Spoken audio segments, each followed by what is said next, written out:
A warm welcome to TV Africa News. This is Africa Today. My name is Najuma Lima, but first are the headlines. Royal family says Saba Sajja has been unwell for a while. Brokers hijack NIRA process, make millions in bribes. UPDF organizes a media day to reunite with media. And in sports, Clarice Seedorf says Black Lives Matter in European football. Now the news in detail. The royal family has issued a statement concerning Kabaka's health condition. Our reporter Nelgo has more.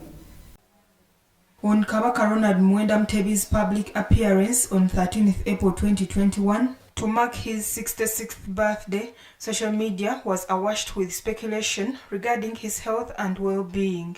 In a statement issued by the royal family led by Omumbeja Nalinya Nasolo, Nalinya Sarah Kagere, Nalinya Dina Chiga, and Nalinya Agnes Nabaloga, said that the Kabaka has been unwell for a while. However, he has responded well to the prescribed medication and his medical team is positive about his prognosis. The royal family has expressed their gratitude to the public for their good wishes as well as their concern towards the Kabaka.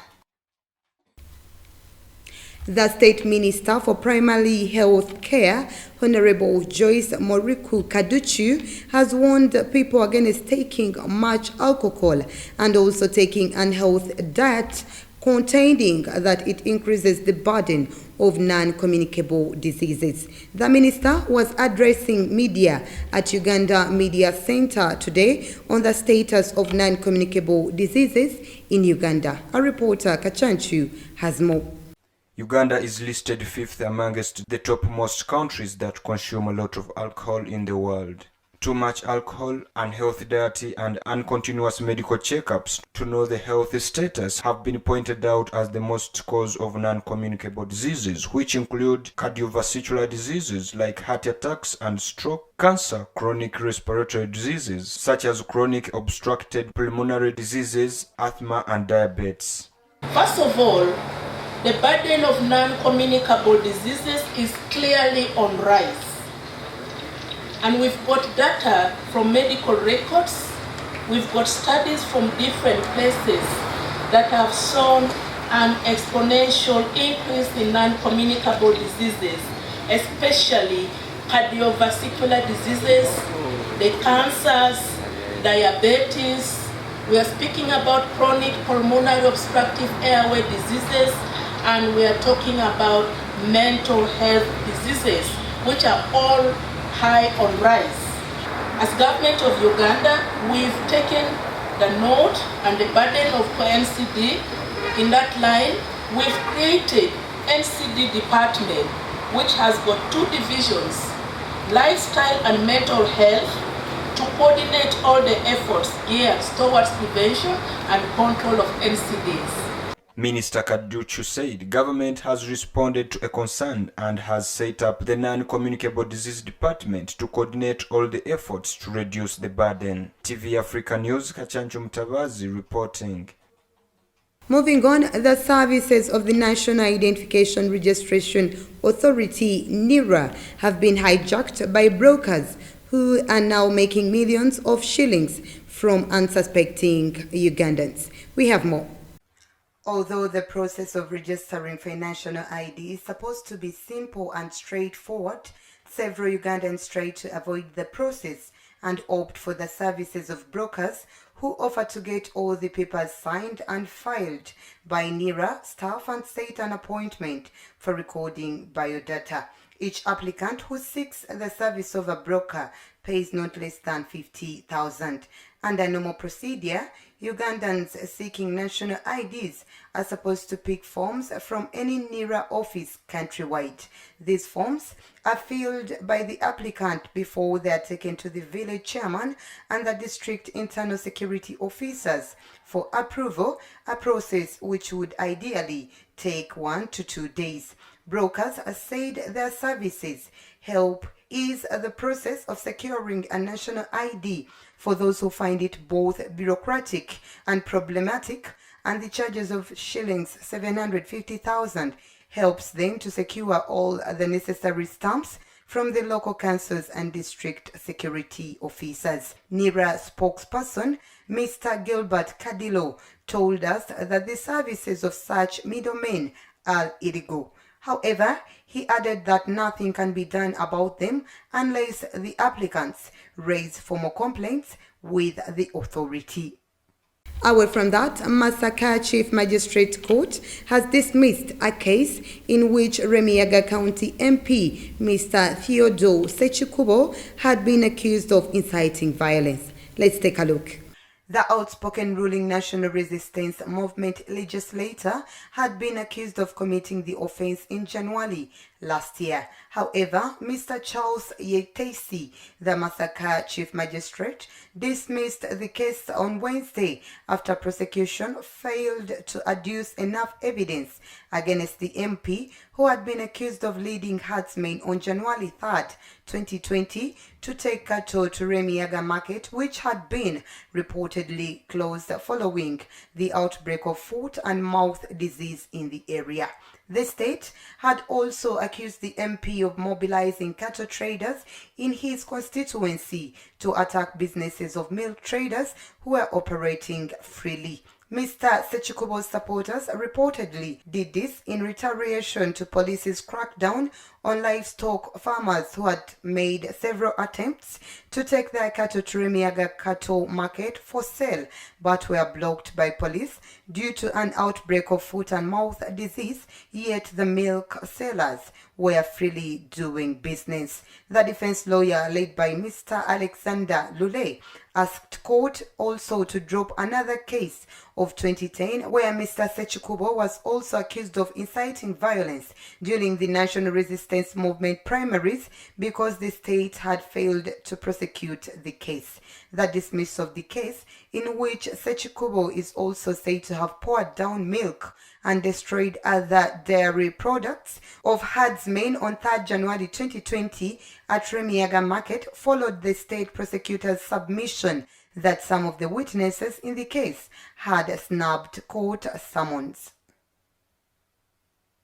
Moving on, the Uganda People's Defence Forces, UPDF, together with all media in Uganda, have organized get-together events which starts tomorrow on Friday. The Army spokesperson, Lieutenant General Deo Akiki, told journalists at Uganda Media Center, Kampala today that the events are aimed at rebuilding the good relations with media that has deteriorated in the recent times. Our reporter Kachanchu has more.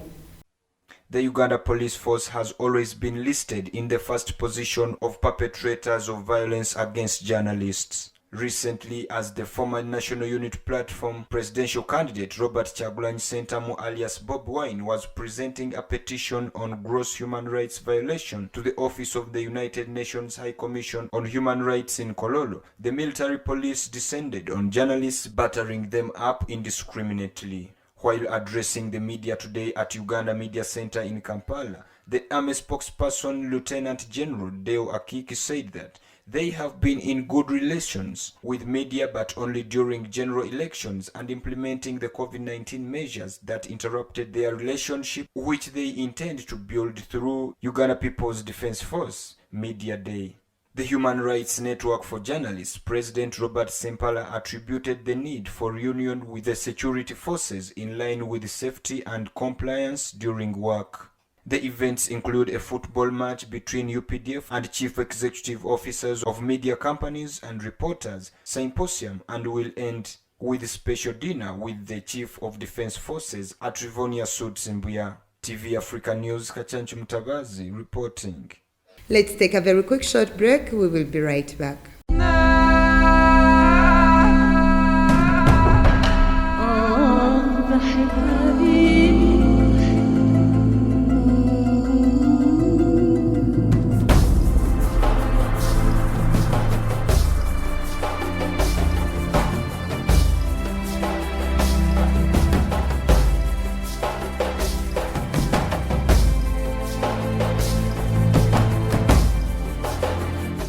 Welcome back. You're still watching TV Africa News, the right to know. Somalia's president has defiantly signed into law an extension of his mandate and that of his government as the United States and others threatened sanctions and warned of further instability in one of the world's most fragile countries. We have more. The president, late Tuesday, signed the controversial law after the lower house of parliament this week voted to effectively extend his mandate for 2 years while calling for direct elections during that time.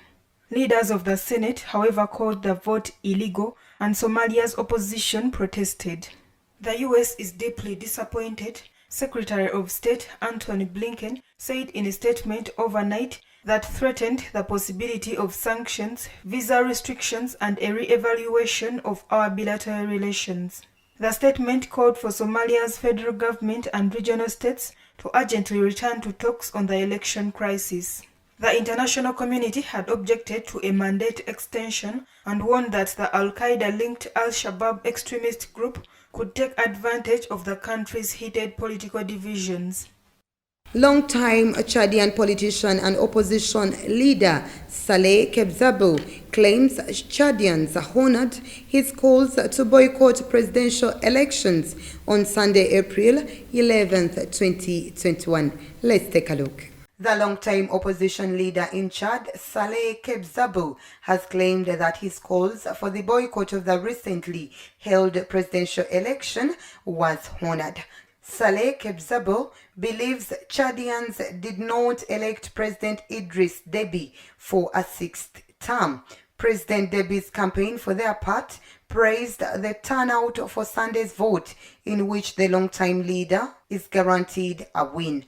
A constitutional referendum approved several years ago means Deby can now serve 2 more terms and could stay in power until 2033. Moving on, Benin's President Patrice Talon on Wednesday pledged to prosecute and punish those responsible for the pre-election violence that erupted in the country's central region a day after he was re-elected with more than 86% of the vote. Let's take a look. Benin woke up on Wednesday after a very calm night without violence and without celebration. The re-election of Patrice Talon, who faced 2 candidates unknown to the generation public, did not surprise many people in this West African country. Talon did not give a speech thanking his voters, but he went to hospital on Wednesday morning to visit members of the police force injured during the pre-election protests that broke out last week in several communities in the center of the country, a stronghold of former President Thomas. Mr. Talon, who promised to identify the instigators of the demonstrations and do everything to ensure that it never happens. Away from that, national police officers in Kanfufo, a mining town in Lunda Nolte, started a training program on the proportional use of force on Monday. We have more. The local population has for long denounced the excessive and disproportionate use of power by the local police, creating an unhealthy relationship between both parties. The Deputy National Director of the Practical School of National Police said that complaints of this kind are frequent, hence the need to train the national police throughout Angola. According to Rafael Marquez, president of the Study Center for Good Governance, UFOLO, this initiative arises from the need to create platforms for dialogue between civil societies and national police. The Malawian Health Minister Charles Mwansambo told reporters that of the 102,000 doses sent by African Union, some 16,400 were not used and expired on Tuesday. He added that of the total 530,000 doses received in the country via the COVAX program and the African Union, all of which are AstraZeneca vaccine, 46% have been used so far. Since the first vaccination in March, Malawi has only vaccinated 300,000 people out of the 11 million targeted, a target of some 60% of the population to be sufficiently protected, according to the minister. Moving on, a white former police officer, Kim Porter, who shot dead a black motorist, Dante Wright, in Minnesota, has been charged with second-degree manslaughter, according to prosecutors. We have more on this report. Responding to the charges, the Wright family's lawyer, Ben Crump, said the killing was international, deliberate and unlawful use of force. The killing has sparked clashes between police and protesters in Brooklyn Center, a suburb of Minneapolis, and late on Wednesday, several hundred demonstrators again defied a curfew to gather outside police headquarters. Minnesota's Bureau of Criminal Apprehension said Mrs. Porter was taken into custody on Wednesday morning, where she was booked into Hennepin County Jail on probable cause second-degree manslaughter before bail was posted. The charge carries a maximum sentence of 10 years in prison and a $20,000 or 14,500 euros fine. Wright was shot on Sunday by a white racist traffic officer, Kim Porter, after being stopped by police for a traffic violation. On Monday, Police Chief Gannon said the shooting of Mr. Wright, who had a one-year-old son, appeared to be an accidental discharge after Mrs. Porter mistook her service pistol for a stun gun. On Tuesday, the families of Mr. Wright and Mr. Floyd came together to demand an end to the killing of unarmed black Americans by police. Away from that, one of the police officers in Virginia who held a black Latino Army lieutenant at gunpoint, handcuffed him and dosed him with pepper spray, all during an illegal traffic stop, has been fired. Let's have more on this report. According to a statement released by Virginia Police, acknowledging the unfortunate events that transpired on December 5th, which was captured on video, the town of Windsor officer Joe Gutierrez was fired for the act. The statement added that Caron Nazario, a second lieutenant in the U.S. Army Medical Corps, who is black and Latino, is suing the town for the racist act. In both body camera and cell phone video, Nazario repeatedly asks why he was pulled over, and one of the two officers pepper sprays and kicks him. Attorney Jonathan Arthur, who is representing Nazario in a lawsuit filed earlier this month against the two officers, said that he was afraid he took his hands out of view. Something even worse would happen. Let's once again take a very quick short break. We will be right back.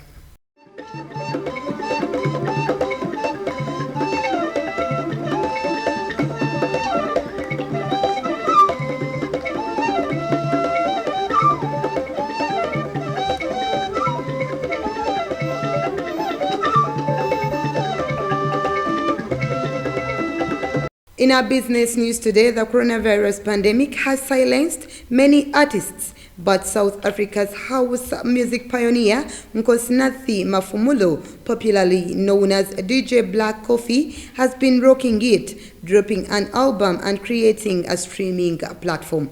We have more.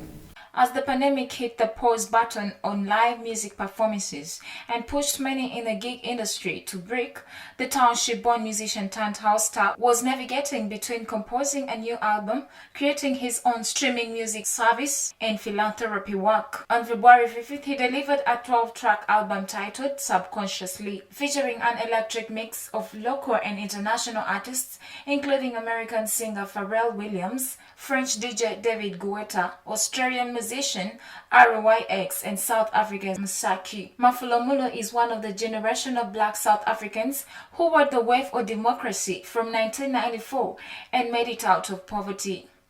The legendary DJ released his 60th album, the first in 5 years, a few weeks before his 45th birthday.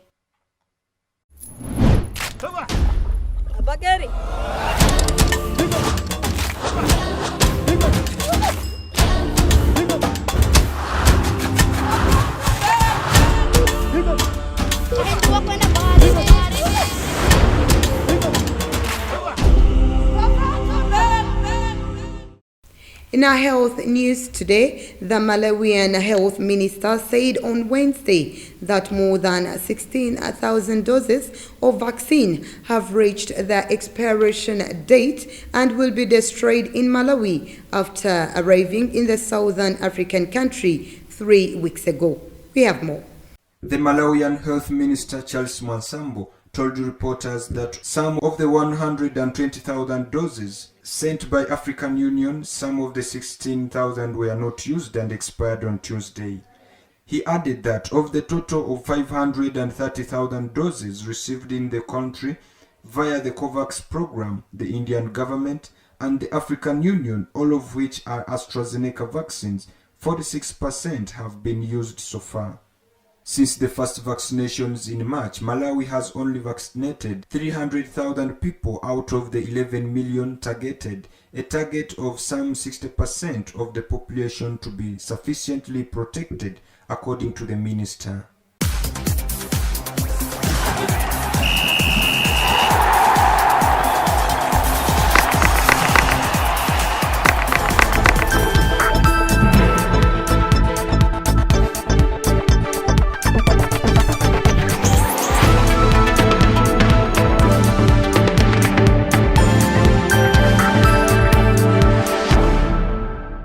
And in our sports news today, Dutch football star Clarence Seedorf, who is vocal about combating racism and hate speech within the football industry, wants players who cover their lips to hide their words on the field sanctioned with yellow cards. Our reporter Katende has more.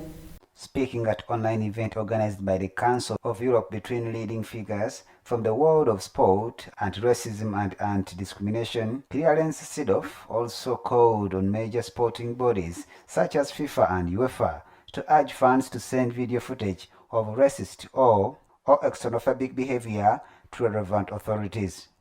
The former AC Milan and Cameroon manager went on to demand that sports bodies lead by example and include black and other underrepresented groups access to top jobs within their leadership terms. Slavia Prague defender Ondrej Kundera has been suspended from 10 matches for racist behavior towards Glasgow Rangers midfielder Glenn Kamara. While Slavia Prague denies any discriminatory language, Kundera's lawyer awaits decision details before considering an appeal. Now, before we end our news bulletin today, let's take a recap of our top stories. Royal family says Sabasaja has been unwell for a while. Brokers hijack NIRA process, make millions in bribes. UPDF organizes a media day to reunite with media. That was the news. Thank you for always keeping it TV Africa. Please do stay tuned. More programming coming your way.